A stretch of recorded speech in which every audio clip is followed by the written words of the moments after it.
Olá, querido, querida, que a paz do Senhor Jesus esteja contigo, com a tua casa, com a tua família. Vamos começar mais uma aula do nosso curso gratuito de teologia. Vamos estudar hoje o nível Expert, a disciplina é a criação e a palavra, e hoje nós vamos estudar a aula de número 6, a palavra viva. Então vamos lá. O versículo inicial está aqui na Carta aos Hebreus, capítulo 1, que diz o seguinte, Carta aos Hebreus, capítulo 1, versículos 1 e 2. Havendo Deus antigamente falado, muitas vezes e de muitas maneiras, aos pais pelos profetas, a nós falou-nos nesses últimos dias pelo Filho, a quem constituiu herdeiro de tudo, por quem fez também o mundo. Olha só que palavra poderosa, não é? Aqui na apostila a esse respeito tem aqui um comentário muito interessante, deixa eu ler aqui para você. A palavra é o meio característico pelo qual Deus torna a sua vontade conhecida ao homem. A forma pode variar, ela pode ser falada através dos profetas, escrita na lei ou outras escrituras, ou vivida na pessoa de Jesus Cristo. Ela também é o meio pelo qual Deus realiza seus propósitos providenciais no mundo.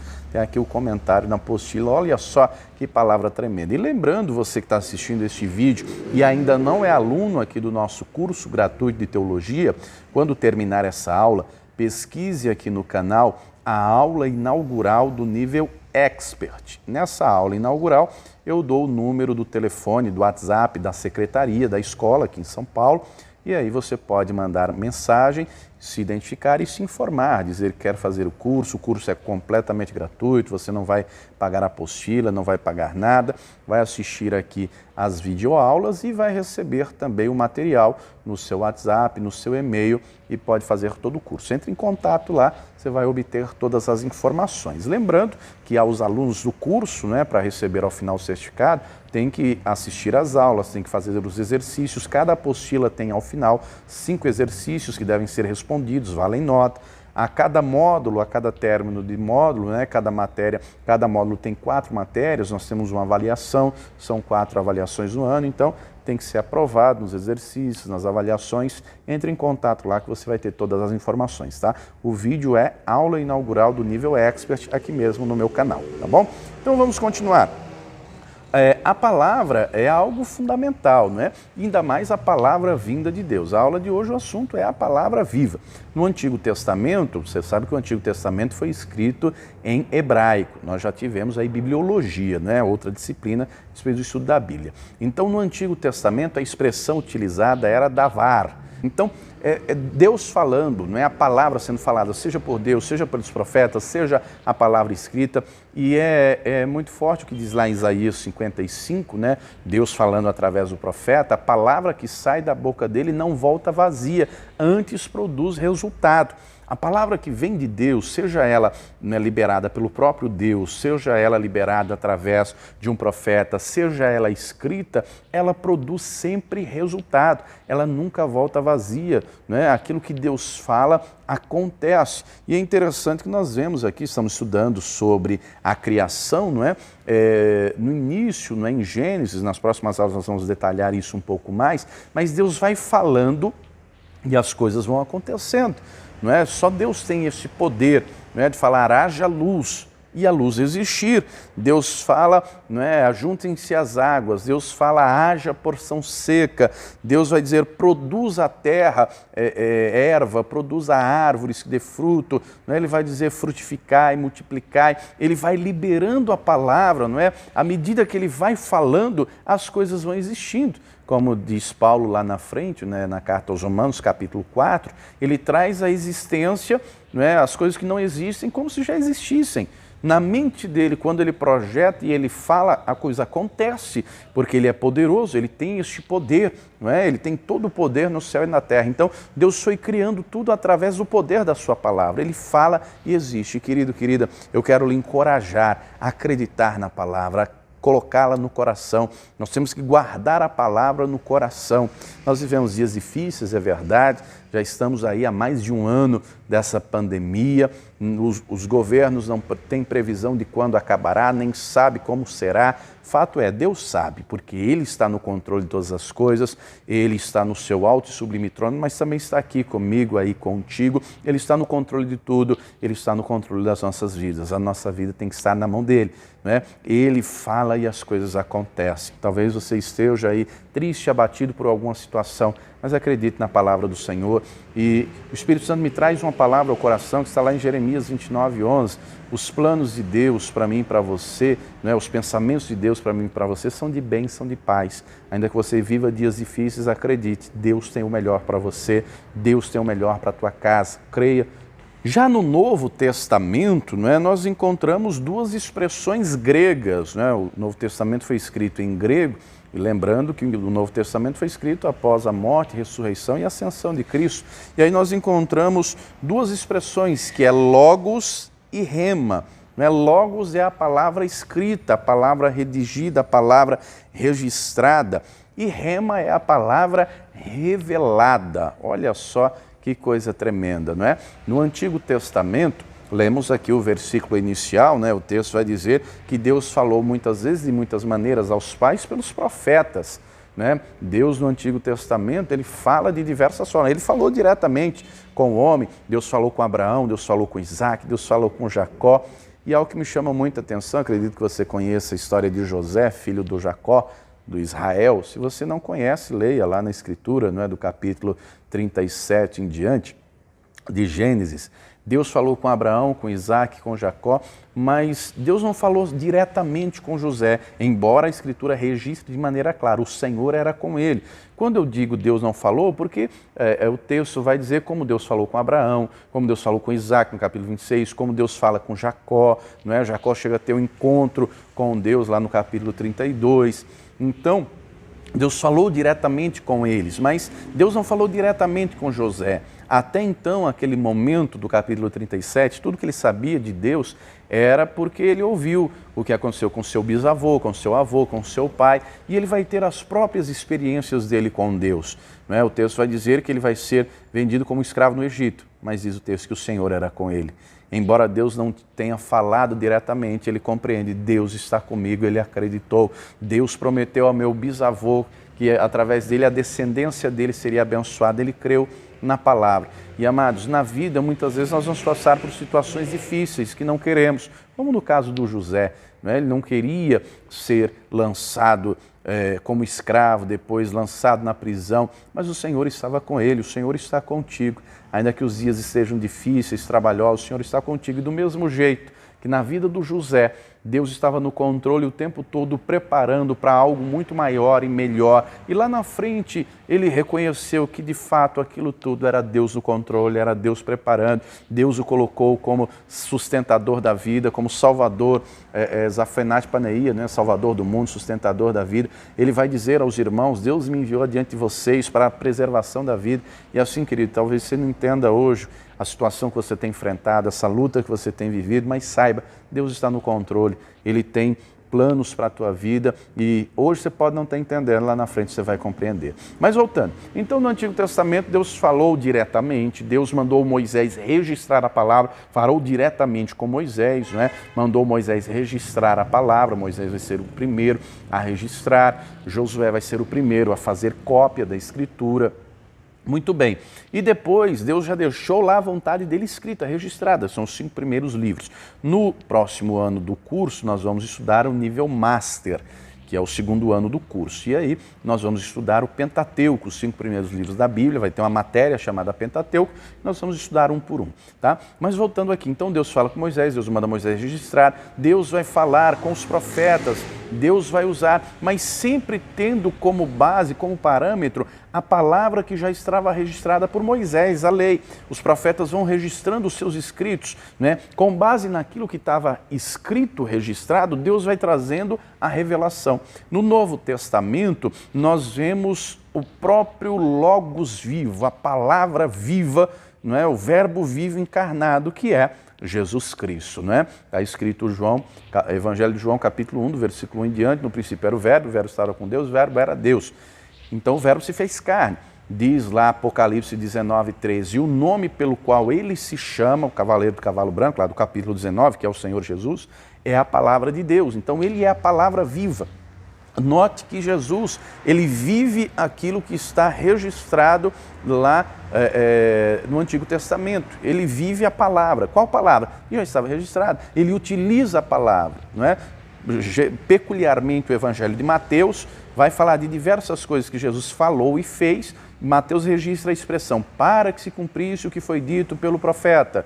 Né? O nascimento, quando Jesus entra, a entrada triunfal em Jerusalém, montado no jumentinho, o texto lá de Zacarias, para que se cumprisse o que foi dito pelo profeta, a palavra que já estava lá registrada. Então Jesus traz a revelação rema, a palavra registrada já estava lá no Antigo Testamento, a lei, os profetas, não é? Agora ele traz a palavra viva e ele vai ampliar esta palavra não só aquele povo judeu, mas para toda a humanidade. Ele mesmo disse, não é, João 10, ainda tem outras ovelhas que não são deste aprisco, convém agregar estas. Então ele foi trazendo a palavra viva, até no momento da tentação, que Satanás o tentou, depois leia Mateus 4, Lucas 4, o Senhor Jesus utiliza a palavra, e a palavra repreende Satanás. Olha só, por que isso é importante? Deixa eu ler o texto aqui para você, que está registrado na segunda carta de Paulo a Timóteo, no capítulo 3, no versículo 16 e 17.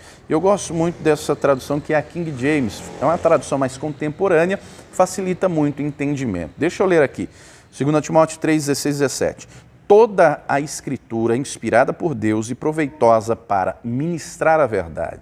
A palavra de Deus ministra a verdade, porque Jesus é a verdade, a palavra é a verdade, não é? O Senhor Jesus diz, João 17, 17, Pai, santifica-os na verdade, a tua palavra é a verdade. Ele mesmo vai dizer, e conhecereis a verdade vos libertará. É o conhecimento da verdade que liberta. Por isso que o inimigo da nossa alma, Satanás, ele trabalha com a mentira, porque quando a verdade chega, o entendimento se abre. Quando o Espírito Santo ilumina os olhos do entendimento, como diz lá Efésios 1:18, a verdade esclarece, não é? Só tem uma verdade, a palavra de Deus, Jesus Cristo é a verdade, aí as trevas são dissipadas. A palavra de Deus, não é? O Espírito Santo tem que iluminar os olhos do nosso entendimento. Eu oro para que através dessas aulas, querido, os olhos do teu entendimento sejam iluminados, para que o Espírito Santo abra o teu entendimento para você compreender a Escritura, para que a verdade de Deus entre no teu coração, para que isso abençoe a tua vida e através de você as pessoas que estão à tua volta. Continuando aqui ainda no versículo 16, a palavra de Deus é proveitosa para ministrar a verdade. Continuando, para repreender o mal. Foi o que Jesus fez com Satanás, e é o que nós temos que fazer também, viver a palavra e todo o mal vai cair por terra, guardar ela no coração e praticar o que ela nos ensina. Continuando, para corrigir os erros. Quais erros? Os nossos. É muito fácil, queridos, nós vermos e apontarmos os erros alheios. É mais fácil eu ver o erro do outro. É mais fácil eu ver o erro, por exemplo, da minha esposa do que o meu. É mais fácil eu ver o erro dos obreiros da igreja do que o meu, que sou pastor, dos irmãos do que o meu. Não, nós antes de vermos os erros dos outros, nós temos que ver os nossos. Jesus diz de maneira clara, não julgueis e não sereis julgados. Antes de você ver o cisquinho que está no olho do outro, vê a trave que está no teu. A trave no telhado é a viga que sustenta o telhado, né? O cisquinho é desse tamanho. Como diz lá o salmista Davi, no Salmo 19, quem pode discernir os próprios erros? Me mostra, Senhor, aqueles que me são ocultos. Quando nós andamos junto com Deus, lado a lado, com intimidade, com comunhão, a santidade dEle, a glória dEle, mostra os nossos erros. Como diz lá Isaías capítulo 6, ele tem uma experiência tremenda, gloriosa com Deus, ele contempla a glória do Todo-Poderoso, imediatamente ele reconhece, ai de mim que vou perecendo, porque eu sou um homem de lábios impuros. Querido, quando você entra na presença de Deus, a santidade dEle, a glória dEle são tão intensas que você começa a ver os seus pecados, você começa a ver os seus erros. E à medida que nós vemos e conhecemos os nossos erros, nós temos que corrigir os erros, não é? Eu tenho que corrigir à luz da palavra. A palavra também, à medida que eu vou meditando nela, ela vai mostrando, ela não esconde os erros de ninguém, amados. Nós encontramos, por exemplo, um grande homem de Deus, que foi Davi, não é? O maior rei da história de Israel, com exceção do Senhor Jesus, que é rei dos reis, não é? Mas humanamente falando, o maior rei da história de Israel, sem dúvida alguma, foi Davi, um grande adorador, um homem de fé, um homem que teve comunhão, teve intimidade com Deus. Tem muita coisa que ele nos ensina, muita, mas muita mesmo. Agora, a Escritura também não esconde os erros dele. Ele adulterou, ele depois mandou matar o marido da mulher, não é? O Urias, marido da Batseba. Outro momento ele se deixou seduzir pela vaidade do ego, não é? Diabolicamente inspirado. Diz lá Satanás, diz o texto que Satanás incitou Davi para fazer o censo. Ele errou, mas ele só cometeu um adultério. Ele só fez censo uma vez porque ele corrigiu os próprios erros. Ele se arrependeu, não é, verdadeiramente, com o coração sincero. Então, a palavra de Deus, amados, ela nos confronta. Lembre-se que confronto é diferente de afronta. Quem te afronta quer te tirar do sério, quer te ver nervoso. Agora, quando a palavra nos confronta, é para mudarmos, para nos corrigirmos, não é? Nós vivemos em um tempo que muita gente, infelizmente, não quer ser corrigido. Nós vivemos em um tempo em que muita gente, infelizmente, só quer ouvir a palavra, a pregação, o ensinamento quando é vitória ou glória. Quando é vitória, bênção, glorifica, aplaude, aquela coisa toda. Agora, quando é correção, muita gente não quer receber. Lembrando que a correção também tem que ser feita com amor, não é? É isso que o Senhor Jesus deixa claro na palavra. Ele corrigia, mas corrigia com amor. A única classe que ele tratava de maneira assim dura, pesada, eram os fariseus, né? Se você ler Mateus 23, você vai perceber isso de maneira clara, porque os fariseus eram hipócritas, eles conheciam a palavra e não viviam, conheciam e não praticavam. Mas, voltando aqui, muita gente não quer ser corrigido, muita gente prefere o pecado, o erro, o engano. Nós vivemos em dias que tem gente que quando se prega, por exemplo, está falando, acolá está pregando bênção, vitória, a pessoa vai. Não é? Se está pregando correção, instrução, ensinamento que corrige, que traz confronto, muita gente não quer. Não é? Muita gente não quer, só quer a vitória, só quer a bênção, mas não quer negar a si mesmo. Querido, querida, o negar a si mesmo, o corrigir-se, faz parte da essência do Evangelho. Como disse o Senhor Jesus, lá em Marcos 8,34, se alguém quiser vir após mim, não é? Negue-se a si mesmo. Tome a sua cruz e siga-me. Ninguém é obrigado. Mas a partir do momento que se dispôs, tem que ser do jeito dele. Ou então está vivendo com Deus uma vida de aparência, o que infelizmente tem muita gente, né? Eu estou gravando essa aula aqui no intervalo, aqui de um culto para o outro. Você sabe que aqui na Paz e Vida nós temos 3 reuniões por dia. E a mensagem que Deus me deu hoje é o texto que está lá em Lucas 22, do 31 até o 34. O Senhor Jesus avisa a Pedro que Satanás havia pedido para cirandar, como trigo, não é? Cirandar é malhar, é bater, é espremer, é apertar. E Jesus diz, mas eu roguei por ti para que a tua fé não desfaleça. E tu, quando te converteres, confirma a teus irmãos. E Pedro vai dizer, Senhor, estou pronto para ir contigo até a prisão e a morte.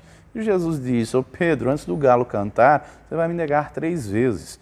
Pedro achou que estava pronto, não é? Achou, mas não estava. Jesus sabia que ele iria desfalecer na fé, por isso que Jesus intercedeu por ele. Não é? Eu roguei por ti para que a tua fé não desfaleça, aplicando a esse texto o rema. É lógico que uma pregação ela tem que ser expositiva, não é? Fazendo o gancho aqui com o que nós estamos falando, da palavra viva, da palavra rema, não é? Da palavra revelada. Uma pregação, amados, tem que ter o básico, 3 elementos: ler o texto, explicar o texto e aplicar o texto. Li o texto, expliquei todo o contexto e depois apliquei. Não é? Nos nossos dias não é diferente. Satanás também quer nos cirandar, quer nos malhar como trigo. Não é? O Espírito Santo hoje, como diz Romanos 8,26, ele intercede por nós, ele ajuda nas nossas fraquezas. O Senhor está intercedendo por nós, para que a nossa fé não desfaleça, porque tem muita gente que a fé tem desfalecido. Não é? A fé tem desfalecido. Nós temos que, além de estar convertido na presença de Deus, e a conversão não é possível sem o Espírito Santo. É o Espírito Santo que convence o homem do pecado, da justiça, do juízo. É o Espírito Santo que ilumina os olhos do entendimento para a palavra de Deus, né? Para Jesus. Então, é o Espírito Santo que opera tudo isso no nosso coração. E nós temos que fazer a nossa parte. Nós temos que fazer, que é acreditar, que é se esforçar, que é perseverar na presença do Senhor. Aí a nossa fé não desfalece. a palavra de Deus anuncia de maneira clara, né, antes do arrebatamento, 2 sinais tinham que acontecer, segundo a Tessalonicenses 2, depois você lê, versículo 1 em diante. Um deles é a apostasia, ou seja, uma apostasia generalizada. Muita gente desfalecer da fé, muita gente tem desfalecido por conta da pandemia, dos problemas, das dificuldades. Meu querido, minha querida, não desfaleça na fé, deixa o Espírito Santo te renovar, deixa o Espírito Santo te fortalecer, amém? Mas voltando aqui então, estou lendo aqui 2 Timóteo 3,16, então a palavra de Deus é poderosa para corrigir os erros, para ensinar a maneira certa de viver, a fim de que todo homem de Deus tenha capacidade e pleno preparo para realizar todas as boas ações. Amados, o certo é certo, mesmo que todos façam errado. E o errado é errado, mesmo que todo mundo diga que não. A maneira certa de viver é conforme a vontade de Deus. E para eu conhecer a vontade de Deus, eu tenho que estudar a palavra, tenho que meditar nela, tenho que me aprimorar a cada dia mais. Né? Tem muita gente que não tem o hábito de meditar na Escritura, que ainda não tem prazer, você precisa ter a cada dia mais. Mas voltando aqui para o nosso conteúdo, né? Aqui na apostila fala tanto do Logos, que é a palavra escrita, registrada, e Jesus é o Logos vivo, né? Como Rema, que é a palavra revelada. Nós temos que conhecer tanto o Logos, é óbvio, né? Todo o Evangelho, toda a palavra de Deus, a Escritura Sagrada, e à medida que nós vamos conhecendo o Logos, nós vamos tendo o Rema, a revelação de Deus, né? Na palavra, Jesus se revela, está aqui na apostila no final da página 3, ele se revela como única fonte de vida, ele se revela como única fonte de luz, como verdade absoluta, como único que sacia a sede. Tem aqui vários versículos bíblicos aqui na apostila, né? Ele tem todo o poder no céu e na terra, ele é a verdade absoluta, não é? O Rema só chega até nós quando nós temos o Logos, quando nós temos aqui a palavra registrada. Jesus, amados, ele viveu a palavra. O Espírito Santo nos testifica a palavra. Lembrando também, é óbvio, né? É uma expressão que é muito conhecida, texto fora de contexto é pretexto para heresia. Tem muita gente, amados, que usa a palavra de maneira, como é que eu posso dizer, de maneira que lhe apraz, não é? De maneira distorcida, de maneira deturpada. Nós encontramos, né, centenas e milhares de versículos na Escritura. Então, o texto fora de contexto vira pretexto para heresia. Por exemplo, o próprio Satanás usou a palavra, se você ler lá a tentação do Senhor Jesus, mas usou de maneira distorcida, deturpada, não aplicou no sentido correto em que ela deveria ser empregada, não é? Ele tentou Jesus, ele disse, está escrito lá que Deus vai dar ordem aos teus anjos para te guardarem, atira-te daqui abaixo, Deus vai mandar os anjos para te livrar. Ele está aplicando a palavra de maneira completamente equivocada. O Senhor Jesus, aplicando de maneira correta, diz, também está escrito, não tentarás ao Senhor teu Deus. Satanás diz, se você se prostrar diante de mim, eu te dou tudo isso. Não é? Toda a riqueza do mundo. Não é? A expressão é muito forte, Satanás usa, ele diz, tudo te darei se prostrado me adorares. Olha só, tem muita gente esquecendo que quem disse essa fala foi Satanás e não Jesus. Tem muita gente esquecendo, não é? Jesus olha para ele e diz, também está escrito, somente ao Senhor teu Deus adorarás e só a Ele prestarás culto. O Senhor é o único que nós devemos adorar. Somente diante dele devemos nos prostrar, somente diante dele devemos nos render. E assim Satanás deixou o Senhor Jesus e diz o Evangelho que deixou até a ocasião oportuna, não é? Até a ocasião oportuna, do mesmo jeito nos nossos dias. Por isso que essa palavra tem que estar escondida no nosso coração. Como diz o salmista, Salmo 119:11, escondi a tua palavra no meu coração para eu não pecar contra ti. Essa palavra tem que estar escondida no nosso coração, nós temos que meditar nela dia após dia. Nós temos que ter prazer nessa palavra, né? Porque assim teremos revelação. Eu não sei se aconteceu com você, mas comigo já aconteceu por algumas vezes. Vou lhe dar aqui um rápido testemunho, muito breve, para você entender isso aqui. Quando nós conhecemos o Logos, a palavra escrita, a palavra registrada, quando Deus usa alguém, não é que Deus usa quem Ele quer do jeito que Ele quer. Já aconteceu com você de Deus usar alguém, não é, para trazer uma palavra e dizer, Deus mandou te dizer, ou então não é, a pessoa já começar a dizer e falar que foi de Deus que mandou te dizer. Querido, querida, Deus não é Deus de confusão, é o que está lá em 1 Coríntios 14, né? Deus não é Deus de confusão. Então, se Deus não é Deus de confusão, Ele não vai falar aquilo que é contrário à palavra dEle. Uma segunda coisa para você saber que veio de Deus de fato, quando alguém fala algo que diz ser da parte de Deus, o Espírito Santo testifica no nosso coração. Primeiro, aquilo que foi dito tem que estar de acordo com a palavra, para isso, para eu saber, eu tenho que conhecer. Segunda coisa, não é? Deus, o Espírito Santo testifica no nosso coração. Não é? O Espírito Santo testifica. Tem muita gente, já vi muita gente sofrer, não é? Muita gente sofrer porque recebeu uma tal revelação que diz que era de Deus, sendo que Deus não falou nada. No meu caso, né, quem vem trazer eu escuto, mas eu avalio, como diz Paulo, né, a gente tem que examinar tudo e reter o bem. Né? Se não é de acordo com a palavra, se não, o Espírito Santo não testificou, não é de Deus. Não é de Deus, né? Como diz lá Deuteronômio 18, quando Deus levanta um profeta e Deus usa o profeta para falar algo, aquilo que Deus fala através dele vai se confirmar, porque foi Deus que falou, não é? Agora, quando não é, não vai acontecer. Mas, para eu saber, eu tenho que conhecer a palavra, o Espírito Santo vai testificar. Se não é de acordo, se é contraditório, se o Espírito Santo não testificou, amém. A pessoa falou, mas não é de Deus, né? Não está conforme a Escritura, e eu tenho que conhecer a Escritura. Nós vivemos em dias, infelizmente, que, de uma maneira geral, muita gente padece de analfabetismo bíblico. Nós vivemos em um tempo em que muita gente vai atrás, para lá e para cá, de revelação, lá na igreja tal, no lugar tal, não sei onde tem revelação, tem isso, tem aquilo outro, e esquece aqui, ó, a revelação vem dessa palavra. Né? Muita gente já saiu com supostas revelações, nós vemos isso no decorrer da história, né? Por exemplo, no ano 610, conta a história que Maomé recebeu uma suposta revelação de um anjo de Deus chamado Gabriel e mandou ele escrever as tábuas, entregou a ele tábuas de ouro, e ele escreveu o Alcorão. No século XIX, Joseph Smith Jr. recebeu a visita de Deus, como ele conta lá na história, de um anjo chamado Moroni, com tábuas de ouro novamente. Olha só, nunca é de outro material, né? Deus entregou tábuas de pedra a Moisés, né? Mas esse aí, tanto Mohammed, Maomé, quanto Joseph Smith Jr.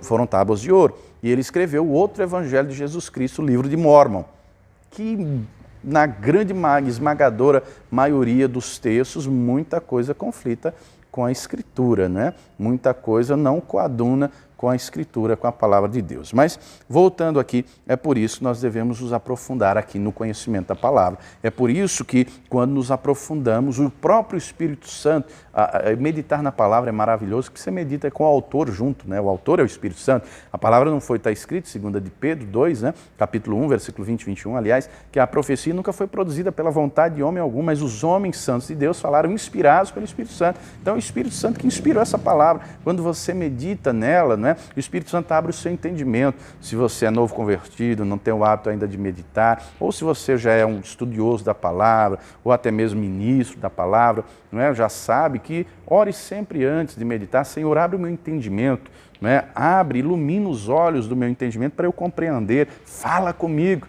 Ele vai falar com você através do Logos, ele vai trazer o rema e vai usar você para compartilhar com outros, né? Com outras pessoas à tua volta, tá? Vou ficando por aqui, na próxima aula nós continuamos.